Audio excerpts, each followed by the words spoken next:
get started. All right, we're continuing. Maybe I'll sign that letter to you. All right, we're continuing our study of the book of Numbers, and it's kind of interesting where we are. I'm going to take some of this stuff out of order today. We're going to get, hopefully, through most of chapter 5 through 10, but we're going to jump around.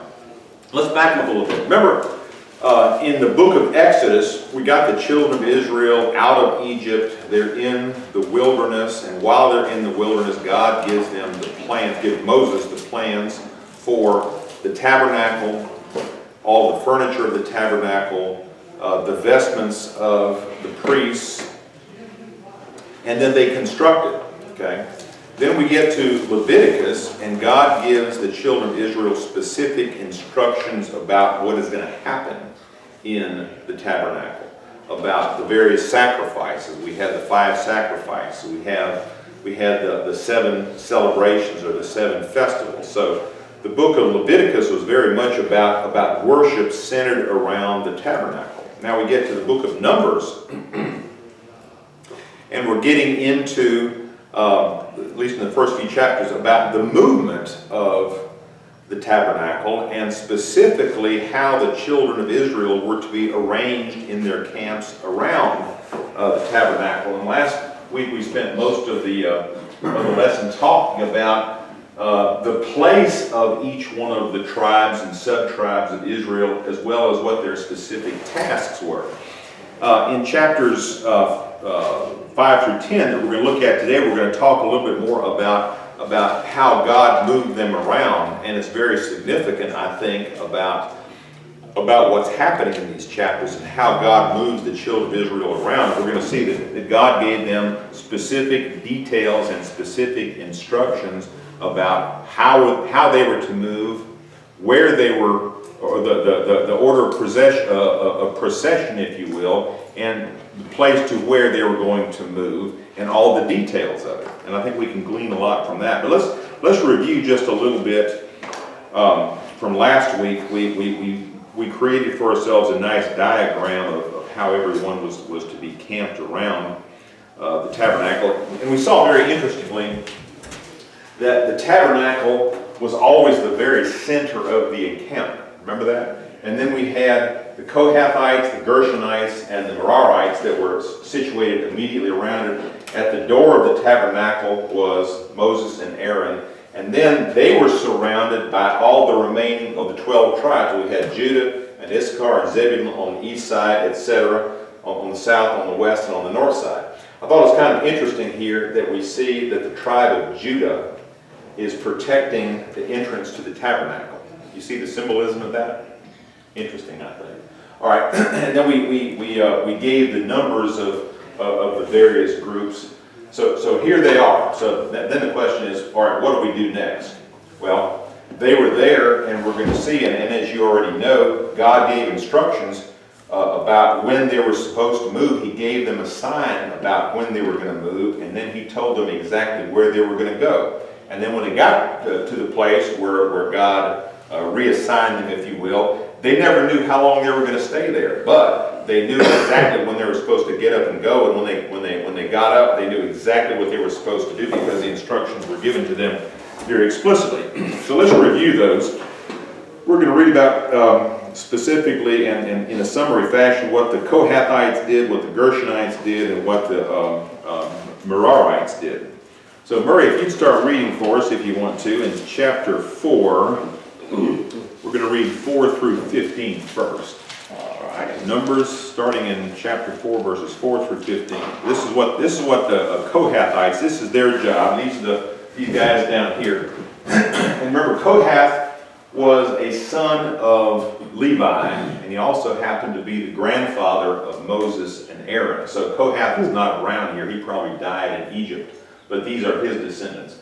Levi had 3 sons, Kohath, Gershon, and Merari, and those various tribes had specific tasks. So the first ones are the Kohathites. Again, they're part of the Levite tribe.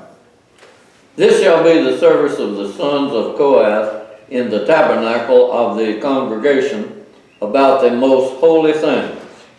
And when the camp setteth forward, Aaron shall come, and his sons, and they shall take down the covering veil, and cover the ark of testimony with it, and shall put thereon the covering of badger skin, and shall spread over it a cloth wholly of blue, and shall put in the staves thereof. And upon the table of the shewbread they shall spread a cloth of blue, and put thereon the dishes, and the spoons, and the bowls, and covers to cover withal, and the continual bread shall be thereon.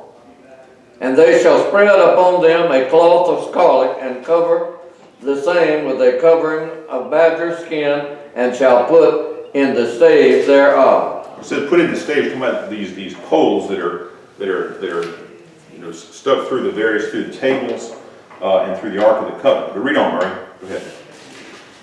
And they shall take a cloth of blue, and cover the candlesticks of the light, and his lamps, and his tongue, and his snuff dishes, and all the oil vessels thereof, wherewith they minister unto it.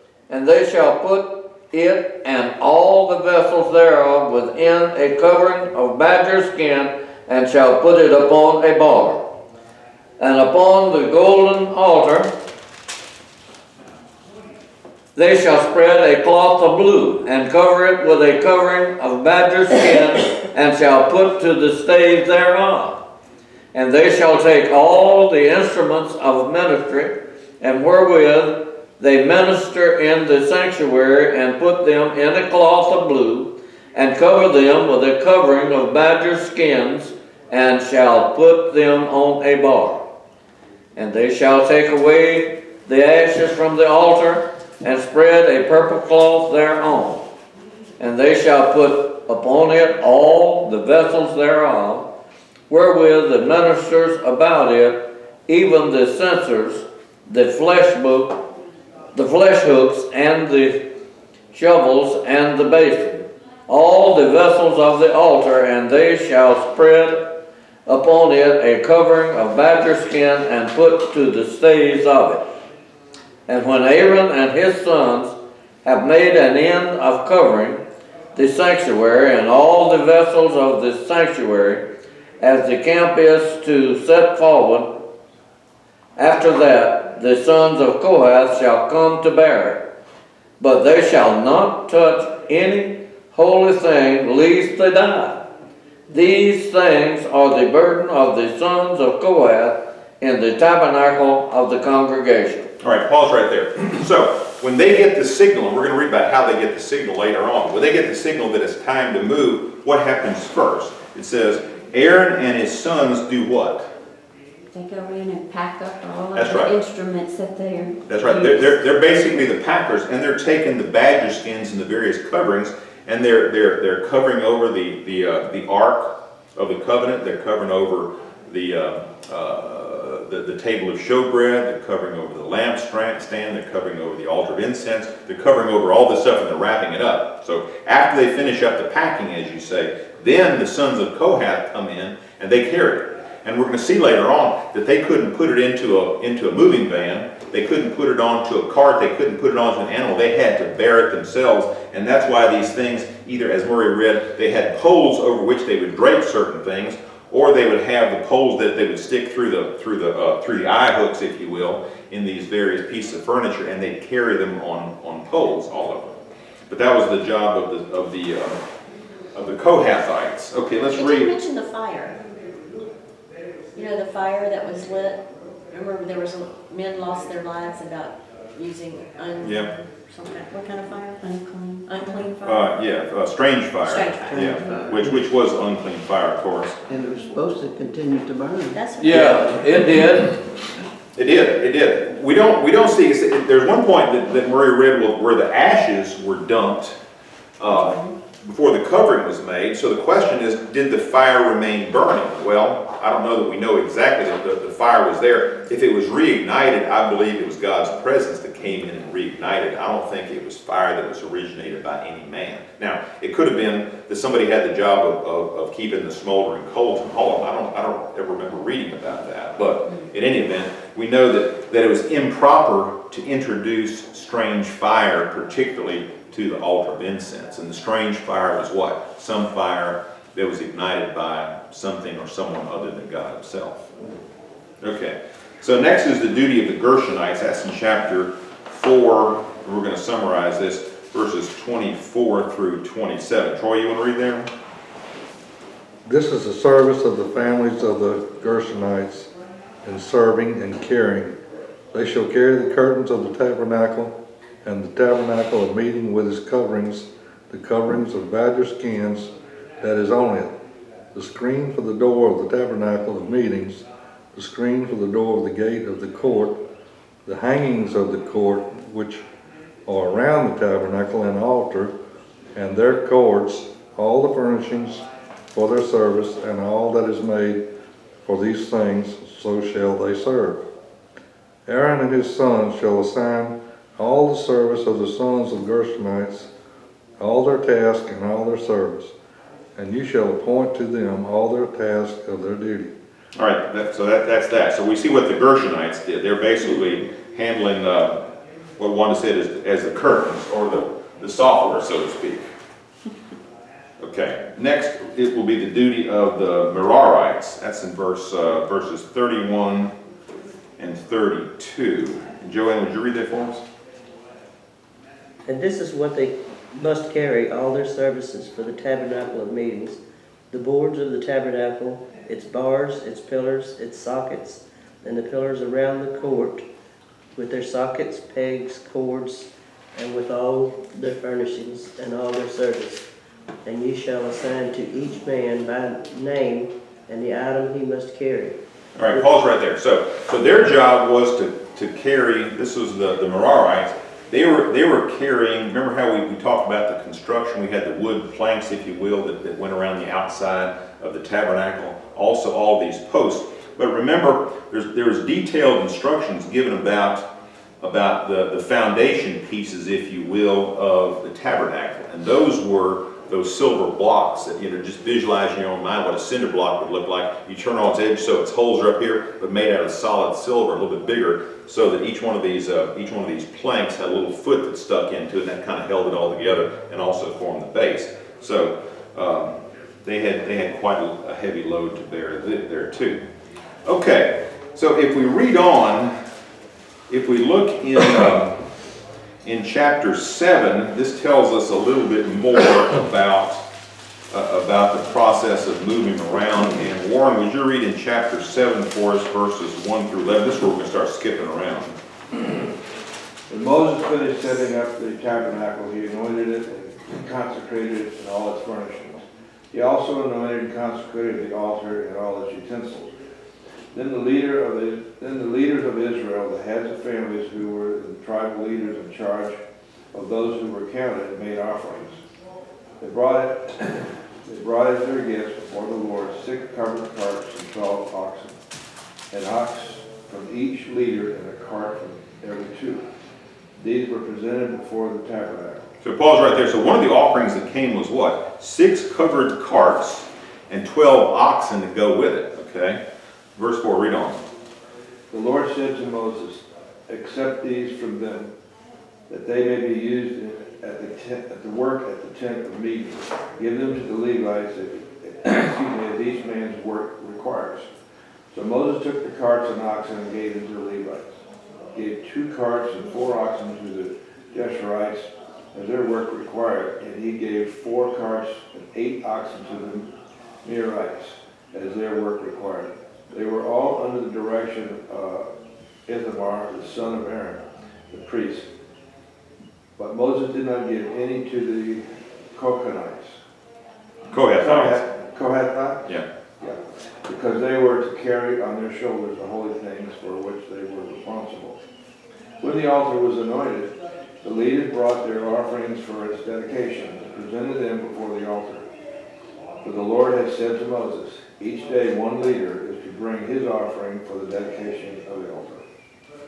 All right, pause right there. So here we see that part of the offering that is received are these 6 cart and 12 oxen. Verse 7 says, 2 of the carts and 4 of the oxen went to Gershon, all right, who's hauling curtains, okay?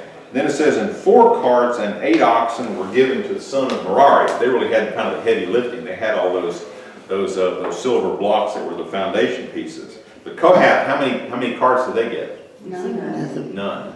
Why? Because They carried it on their shoulders. that's right. They were the ones who had to carry this either by their hands or on their shoulders from place to place. And we read previously about how important it was that in particular you didn't try to put the Ark of the Covenant on an ox cart. Remember the story? And who remembers that story? That's right. In David's time, David was going to bring the Ark of the Covenant from where it was into Jerusalem. And what did they do? They loaded it on an ox They cart. built a brand new ox cart, and they're loading it on. They have their parade going on. They hit a pothole. It starts to get unsteady. One guy reaches out and he touches it, and he's stricken dead. And David says, "What's the deal here? We thought we were doing the right thing. It's a good thing to try to bring the Ark of the Covenant into Jerusalem. We're just trying to worship." And the response was what? You didn't do it properly according to my command. That's right. And so the scripture tells us then David went back and he studied the rules and he says, okay, now I see that it has to be carried by a Kohathite. That's right. It can't be carried by anybody else, and so they carried it in and it worked okay. So they walked around when they moved, and they walked around, and so what happens when they take a rest? They can't put that thing down. Well, I guess they could. It had to be put down in a particular way. But I don't know, it doesn't say anything about resting. Maybe they did. Maybe from the time. Until they got to Can you their next imagine? stop. Can And you set that imagine? thing up, they're holding it. From the time that God says, all right, it's time to move, they pack it up, they're carrying it, they get to where they're supposed to be, he says, all right, guys, set up the tent. Please hurry. This thing is getting heavy. We don't have the details of that, but anyway, you get the idea there. Okay, so let's jump from there to chapter 9. And there is a method to my madness here with my jumping around. Chapter 9. All right, who's our next reader? Ken, you want to read it on pass? All right, Terry? Yes, sir. All right, we're going to read about the Passover just to kind of set us in terms of the time, but then we're going to get on with the movement starting at about verse 15 of chapter 9. So get us started there if you would, 9 through 14. 9 through 14. Chapter 9 verses 1 through 14. Oh, okay. The Lord spoke to Moses in the desert of Sinai in the first month of the second year after they came out of Egypt. Pause right there. This is the first month of the second year. Remember, when did they leave Egypt? In the first month of the first year, because God declared that in the month of the Passover, that's going to be your new beginning. That's going to be your first month. So we've kind of gone back in time a little bit, because when we first started out in Numbers, where were we? Numbers chapter 1 says that they were in the second month. It was the first day of the second month of the second year. So we're going back in time. We're turning the calendar back about a month. So chapter 9 is actually about a month earlier than the beginning of the chapter 1 of Numbers is. Read on. Why do you suppose they did it that way? What's that? Moving around? Jumped around? Is there a reason for that? Well, that's an extremely good question, because one of the things we know about the scriptures is that even within books, sometimes even within chapters, it's not presented to us chronologically. But some authors say, and I tend to believe, that it's presented to us in the order of spiritual significance. So in other words, if something is presented first, it may not have occurred chronologically first, but it may be spiritually significant. You know, and one perfect example, I think, is when we got the 5 sacrifices of Leviticus. We got 1, 2, 3, 4, 5 in terms of their importance, but we also see when we got later on into the book of Leviticus, is that that's not the order in which the sacrifices were to be presented. Okay, so there's a little bit different between the chronology and the spiritual significance of it. Now, I'll submit to you that the spiritual significance of the burnt offering is greater than the others. And why is that? Because the burnt offering represents Christ imparting his righteousness to us. okay? Which is more important, I think, even than the forgiveness of our sins. But anyway, hope that answers your question. That's as good an answer as I have. I don't know how. Yeah, I was thinking, maybe, when you read a book or you watch a movie, okay, sometimes you get into either one that will regress Right, or go forward, okay, and they'll go back and forth in a book, so it's in order to tell the story. And Yep. that's the only thing I thought of. yeah. I guess it's something like that. Yeah, it is, part of that. So, but that's why we have these markers here. This tells us we're going back in time, we're going back to the first month of the second year, which you think, all right, once they get to that 1 year anniversary of their departing from Egypt, what should they be doing? They should be celebrating the Passover, and that's exactly what they're doing. That's what we have here in this beginning. So read on, Terry. He said, have the Israelites celebrate the Passover at the appointed time. Celebrate it at the appointed time at twilight on the 14th day of this month, in accordance with all its rules and regulations. So Moses told the Israelites to celebrate the Passover, and they did. All right, pause right there. Let's because we're running out of time. Jump over to verse 15. This has to do with the moving of the tabernacle, which is really kind of the subject matter. Chapter 9, verse 15. Just a little bit further down from where you were, Terry. On the day the tabernacle, the tent of the testimony, was set up, the cloud covered it from evening till morning. The cloud above the tabernacle looked like fire. All right, pause right there. So this is also giving us a little clue where we are. This is the first day, the very day that the tabernacle was first set up. It says what happened. On that day, a cloud covered the tabernacle. All right, so read on. That is how it continued to be. The cloud covered it, and at night it looked like fire. When the cloud lifted from above the tent, the Israelites set out. Wherever the cloud settled, the Israelites encamped. All right, pause right there. That tells us something very significant. Whenever the cloud was lifted from over the tent, afterward the sons of Israel would then set out. And wherever the cloud stopped and settled down, that's where they went. And that's where they moved this whole structure. So they're following the cloud. That's right. They're following the cloud. We gotta go. Yeah. So read on, Terry. At the Lord's command, the Israelites set out, and at his command they encamped. As long as the cloud stayed over the tabernacle, they remained in camp. When the cloud remained over the tabernacle a long time, the Israelites obeyed the Lord's order and did not set out. Sometimes the cloud was over the tabernacle only a few days. At the Lord's command, they would encamp, and then at his command, they would set out. Sometimes the cloud stayed only from evening till morning, and when it lifted in the morning, they set out, whether by day or by night.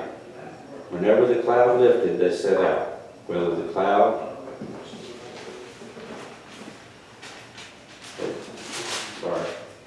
stayed over the tabernacle for 2 days or a month or a year, the Israelites would remain camped and not set out. But when it lifted, they would set out. At the Lord's command, they encamped, and at the Lord's command, they set out. They obeyed the Lord's order in accordance with his command through Moses. All right, pause right there. Now, can you imagine?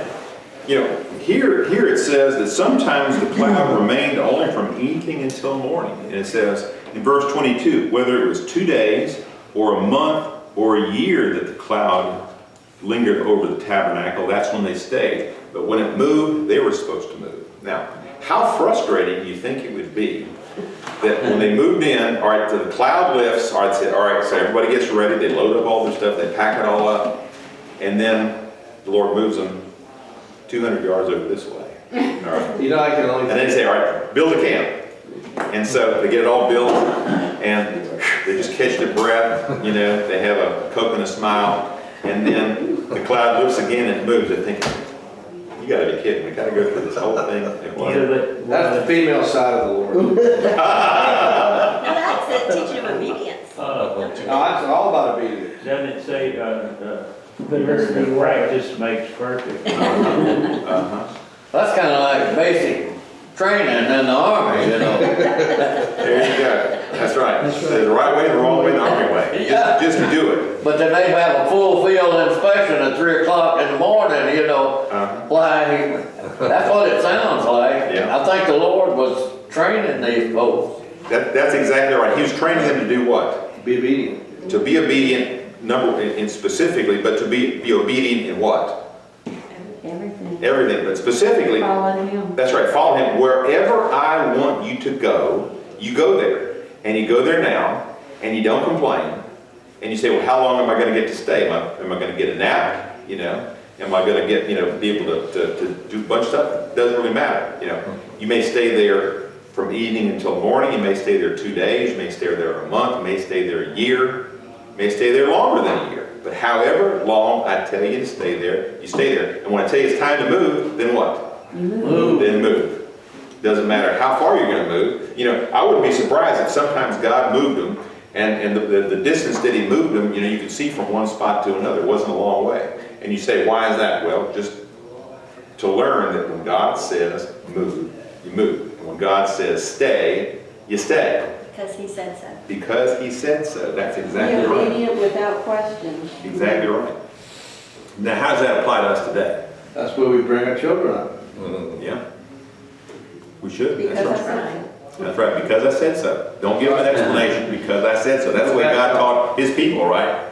That's right. That's right. I don't have to explain the sense of it, why you're going from here, when you're going from here to there, how long you're gonna stay. It's Can you because imagine he if said people brought their children up like that? Yeah. Everybody did? so. Yeah. Yeah. I see them trying to pander to the kids out in public, and you wonder, what in the heck? There is no discipline whatsoever. That's right. And I guess that's the reason they call them snowflakes these days, Yeah. because they're flaky. Yeah. And they've been around for a while, haven't they? Yeah. They've always and always will be. Snowflakes. crying kids in the grocery store. Yeah. Mine did that, I said, you just be quiet or we leave, and if they didn't quiet, we left. But Warren, that's, Don't misbehave in public. yeah, that sort of relates to what you were talking about before, and part of the reason why, my parents never told me that if I messed up, they were going to call the police on me, because I knew that if I messed up, there wouldn't be enough of me left for the police to do anything with, right? And that's the way it's supposed to be, It would have been a blessing if the police would have That's kept. right. That's right. They would have treated me better than my parents treated. At least my behind would have cooled down a little bit while the cops were there, hopefully. But anyway, that's part of the same phenomenon that you observe. That, people, they don't want to discipline their children. They want somebody else to discipline like the cops did. And then that's where the kids get the wrong ideas about the Well, cops. it's turned around now, the kids say they ain't gonna call the cops on you. I know. Isn't that crazy? But isn't it wonderful that he gave us a foundation though? He Yep. told them exactly how to do it, exactly what to do. Yep. I mean, he just didn't wander out in the desert and do it. Yeah. He told them exactly who, what, when, and where. That's right. So there was some organization back then. And Absolutely. God likes organization. I feel like the further that we get away from these are basic things of life. This is from the beginning of life, when we were born, okay? Yeah. The more we get away from that, the farther away we get from God. That's exactly right. That simple thing. Yeah. Okay, let's go to chapter 10. We got another section about moving. Chapter 10 begins with the silver trumpets. That's in verses 1 through 10. And basically, to summarize that, God says, make 2 trumpets, and he tells the people when to sound them. It says when 2 trumpets are blown, verse 3, when both are blown, all the congregation shall gather themselves to you at the doorway of the tent of the meeting. Yet if only one is blown, then the leaders, the heads of the division of Israel shall assemble before you. But when you blow an alarm, the camps that are pitched at the east side shall set out. And when they blow an alarm the second time, the camps that are pitched on the south side shall set out. And the alarm is to be blown for them to set out. And so it talks about the blowing of the trumpets to signal a move or a warning or an assembly. All right, chapter 10, verse 11. Nancy, are you our next reader? This chapter 10, verse 11. This is the first time that the tabernacle is moved from its original location. And this happens in the second year, They already in the had, second month. they already had the trumpets, but they were steel. Yeah. They weren't, these two were to be made out of silver. Silver, that's right. And they also had the trumpets that are made out of ram's horn. Remember, they blew those too. That's right, the shofar.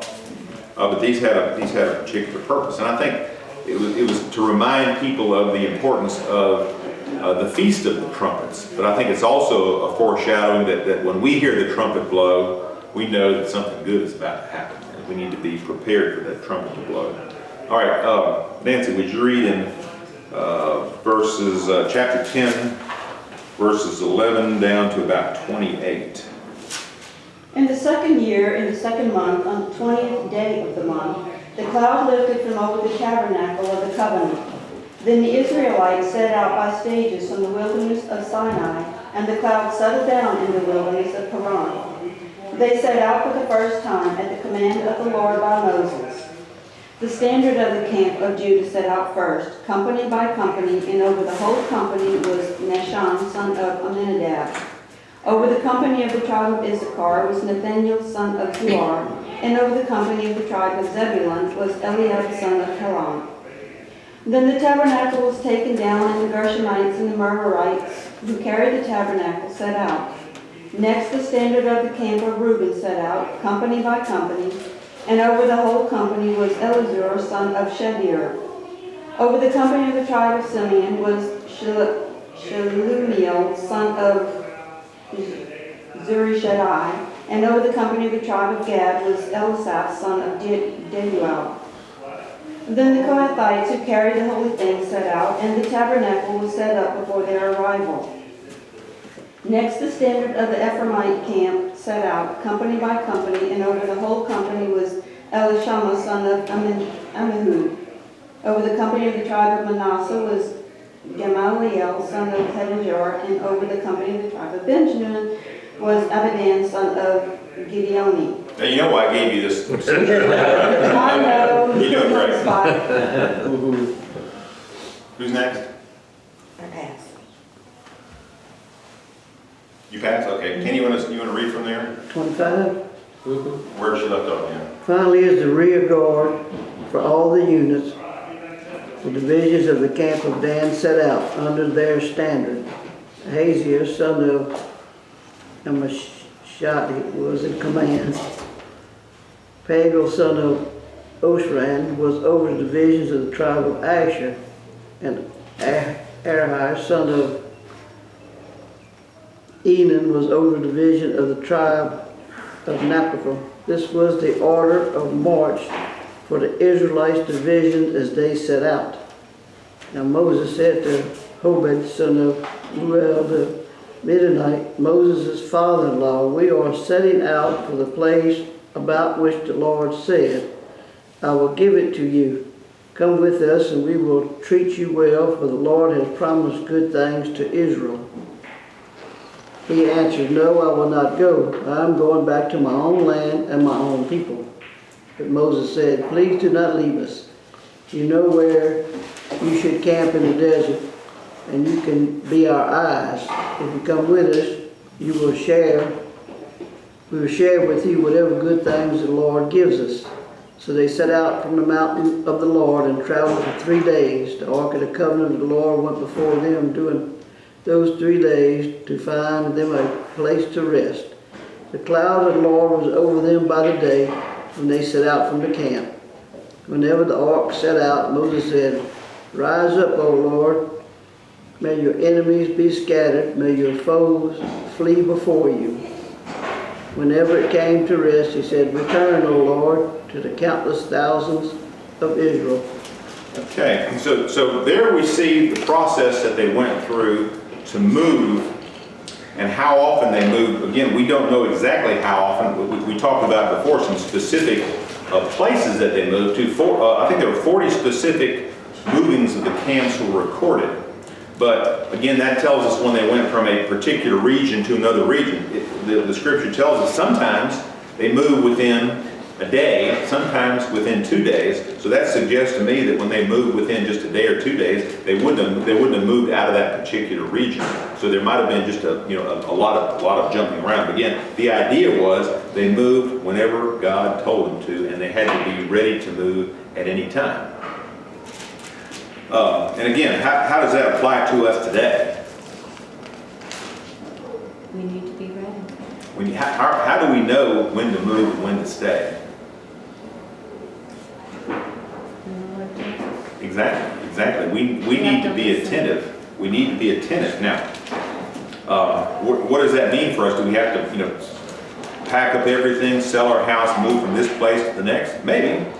But it just may mean that we have to move from where you happen to be right now. It could be just going across the street. It could be, going to the next desk at work. It could be just, going to the store. It could be a number of things. But the whole point is one I said, listen to where God tells you to go, and then go there, and then stay there for how long? He tells you to go somewhere else. Because why? Because that's what God wants us to do. He has a plan for us. He has a place for us. He has a task for every one of us. So that's kind of like when he keeps sending us all these different kids. We've had 56. My job is complete in 7 years. Yeah, 7 years. Yeah. You said this was the first move they made since they built the tabernacle? Yeah, starting in chapter 10, verse 11, that was the very first. Yeah, but didn't it say here Moses didn't go with them on this move? He went back to his people. I thought he stayed with them all through the wilderness. He did. No, that was Moses' father-in-law was told to go back to the land of Midian. Oh, okay, I misunderstood. Yeah, Moses was there throughout the entire wilderness journey. Yeah. And of course he died before they crossed over across Jordan. But yeah, he was there with them the whole time. That's right. Now in the few minutes we have left, That was his father-in-law David, that would have been after he told him how to, work the people and everything. yeah, It's strange that God told them what to do, exactly what to do, and they did it, and then they got to the point where he gave them, they had to make a decision themselves, and they made the wrong one. yeah. And it's interesting that follows, chronologically, because God gave specific instructions about how to move, when to move. He took care of them as they moved. But yeah, we're going to see in the next few chapters that they made a big mistake at some point in time. All right, chapter 6 is a rather strange chapter about the Nazarites. Who's our next reader? Is that you want to read that for us, please?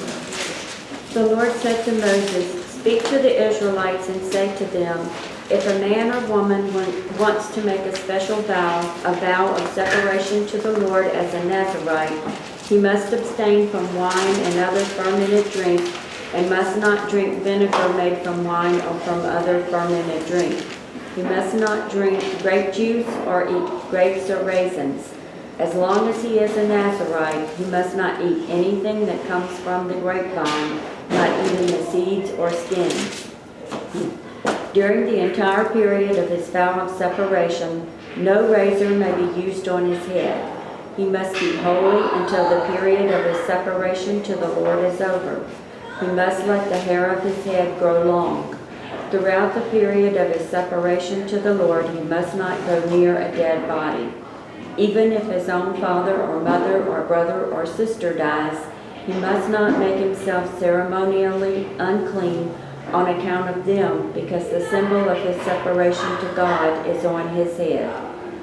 Throughout the period of separation, he is consecrated to the Lord." All right, pause right there. Let's talk about this part of it. I'm gonna write something down over here so we can follow this.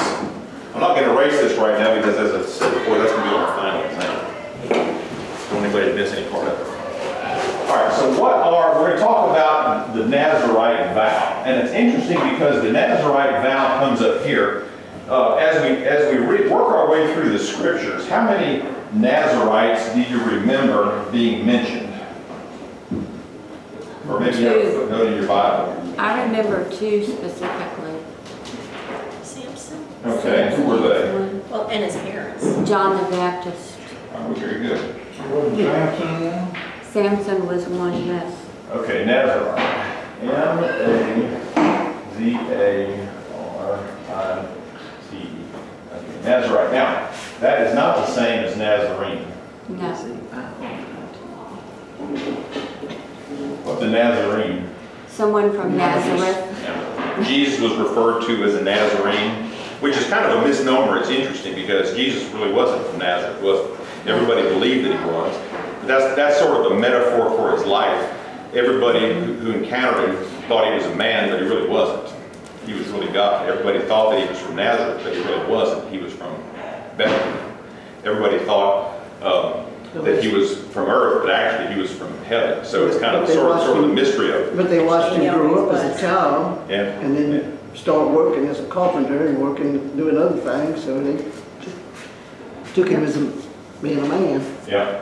So anyway, Nazarite is, to be a Nazarite simply means to be separated, or to be consecrated, to be dedicated.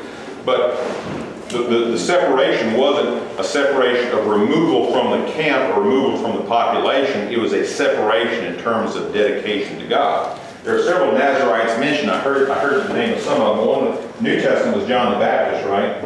Yes. Who else? Samson, that's right. And he was a Nazarite, really, from birth. And who else? Somebody told me his name. Samson. Who else? Samuel? Samuel, that's exactly right. Those are really the only three that that are mentioned in the Scripture. So if three are mentioned, what's the significance of the Nazarite vow? Some say that Christ was the ultimate Nazarite. Well, but he didn't do these things physically. For example, what are the requirements of the Nazarite vow? Give it to me one. Abstain from wine and other fermented drink, Okay. and anything from the grapevine. From wine. So no grapes. No grapes, No no raisins. raisins, Nothing fermented, Right. or from the grapevine. right. You say, what is wrong with a raisin? What's wrong with a grape? Remember old Noah, as soon as he got off the ark, what did he do? He planted a vineyard, he harvested, he ate some of those grapes, but then he said, I'm gonna make some wine out of these grapes. He made the wine, he drank the wine, he got drunk, and the problems began to start. But anyway, Messed up. he messed up big time. So abstain from wine. All right, what's the second one? Haircut. Hair, yeah, let your hair grow long, no razor touched your hair. His head, so I guess that means he didn't shave either, No haircut. right? What's number 3? Corpses. Yeah, Like Sasquatch. dead bodies.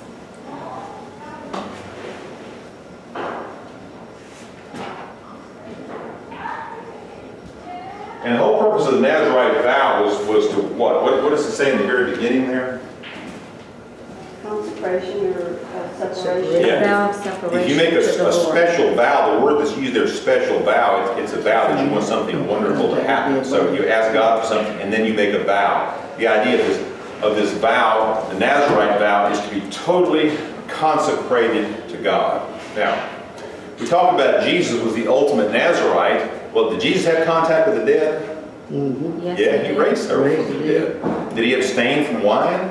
No, No, he drank some wine. Did he cut his hair? We don't know. He probably did. So what we learn from this, I believe, is that the idea of consecration, that these three things that are given are really symbolic and they have a deeper meaning behind them. So what is the meaning there? First off, it says to avoid wine or strong drink. We get an idea of what that really means or the significance of it if we look in Proverbs chapter 31, verses 4 through 7. This will give us a hint. Proverbs, who got that? Proverbs 31. Jackie, you have that? Yeah. 31. It's not for kings, O Lemuel, not for kings to drink wine, not for rulers to crave beer, lest they drink and forget what the law decrees, and deprive all the oppressed of their rights. Give beer to those who are perishing, wine to those who are in anguish. Let them drink and forget their poverty and remember their misery no more. Pause right there. So what is that? What does the writer of Psalms tell us about the purpose of strong drink? He says, first off, it's not for kings or leaders to drink wine because they may what? drink and forget the law. Forget. So one of the things about wine is that it makes you forget. And then it also makes you do what? Pervert the rights of the afflicted. Okay? But he says the purpose of strong drink is for whom? For those who are perishing and those whose life is bitter, so they drink it and forget. And And so I think here the idea that you abstain from wine or strong drink means to what? Spiritually speaking, in accordance with this instruction. Don't forget. And don't pervert justice or the law. So the first part of this Nazirite vow, to abstain from wine, means don't forget. In other words, always stay focused on what God has told you, right? And don't pervert anything that God has told you. Okay? So anything else you want to add about that? Okay. So the second thing is no haircut. Well, what does that have to do with anything? Somebody look at 1 Corinthians chapter 11, verse 14. 1 Corinthians chapter 11, verse 14. Who's got that? What you got? Does not the very nature of things teach you that if a man has long hair, it is a disgrace to him? Okay, so if you don't get a haircut, what does that mean? That you're going to have long hair. Paul says, doesn't nature tell you that it's a disgrace that man has long hair? So what's the idea behind that? Why would it be disgraceful, particularly this time, the time the Nazirite vow was given, that a man would let his hair grow long? If you had long hair, you were unfit for what? You were unfit to go into battle. You could not be a fighting man. You could not be a part of the army if you had long hair. Why? Because you would be easy prey to somebody. You know, we talked about before that all the soldiers would typically, they would trim their beards, they would cut their hair. In fact, the Greeks had a habit, they would even grease themselves down so nobody could get a hold of them if they had got into hand-to-hand combat. So the idea is that letting your hair grow long was a way of basically declaring your weakness. That was a sign of weakness in a man. So what does that have to do with the vow, the Nazirite vow? Well, Paul answers that also in 2 Corinthians chapter 12, 7 through 10. Who has that?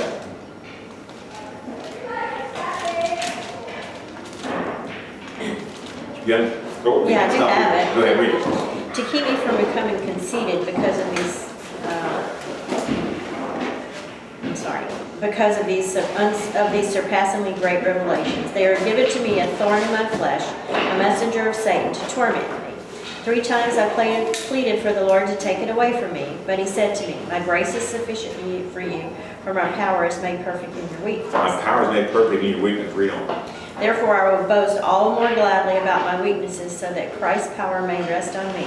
That is why, for Christ's sake, I delight in my weaknesses, in insults, and hardships, and persecution, and difficulties. For when I am weak, then I am strong. For when I'm weak, I'm strong. So the idea is by letting your hair grow, you're making yourself weak. Why?